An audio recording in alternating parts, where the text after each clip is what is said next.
Today we're going super niche. We're doing a deep dive into what is basically a piece of industrial plumbing. It's Yeah. a dedicated connectivity device, the NTI VGA video switch. Right.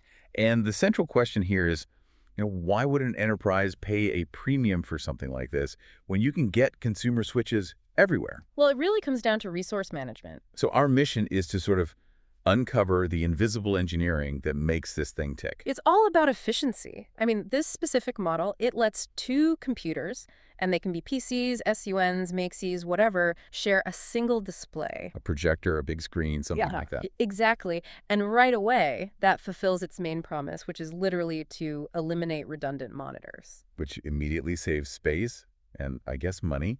But the real win seems to be the workflow, right? Oh, for sure. We were talking about classrooms, boardrooms, places where you have multiple people needing to get onto one screen without that, that awkward cable swap dance. It just removes all that friction.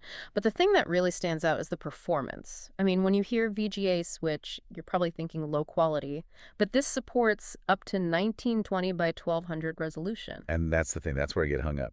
VGA is analog technology. It is. So how do you even maintain that signal quality, prevent all the noise at a resolution that high? That feels like the real magic trick here. It is, yeah. The spec sheet cites a bandwidth of 150 megahertz. Okay. That high capacity is really the key. It's what keeps the signal crisp and clean, and it's what separates an industrial product from, a cheap consumer gadget. And speaking of industrial, this isn't just designed to perform, it's designed to last. We see that in the power draw. It's a tiny 5 watts. But the real tell, the big number, is the mean time between failures, the Right. MTBF. The MTBF on this unit, it's staggering. It's quoted at 87,403 hours. Wow. So for you, the listener, the insight is this. You're not really paying the $185 for a switch. You're paying for a decade of guaranteed operational stability. And that completely changes the total cost of ownership, the TCO. Your IT manager isn't swapping out busted gear every year. Exactly. It's fire and forget. That kind of longevity implies it has to integrate well, too. It's not just a manual box. It has that external 9-pin D connector for control. And what's fascinating there is that it allows for programmatic control.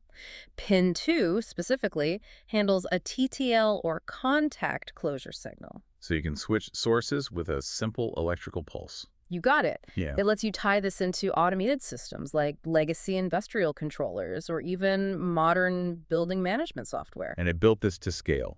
The source material says NTI switches can be interconnected for complex applications. What does that even look like?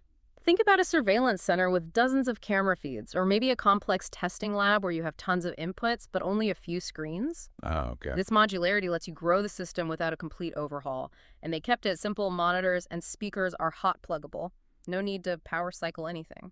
And it's all certified. It's TAA compliant, so it can be used in government and high-security settings where the supply chain matters. Yep. Plus, it has CE and RoHS approvals. So what does all this mean for someone actually using this? Well, this device, which actually has a free 15-day trial, it just shows how really robust engineering can create this huge hidden efficiency. But there's a catch. There is. That 87,000-hour promise is only valid if you operate it within its very specific environmental limits. Exactly. The stated operating range is 32 to 100 degrees Fahrenheit. That's a stable, climate-controlled room. Right, not a warehouse. So it suggests that achieving that peak technical efficiency, that decade of uptime, is fundamentally tied to its physical environment. Which leaves us with a final thought. What are the hidden costs of relying on tech when, the boardroom AC inevitably breaks down? It's something to consider for long-term planning. Thanks for diving deep with us today.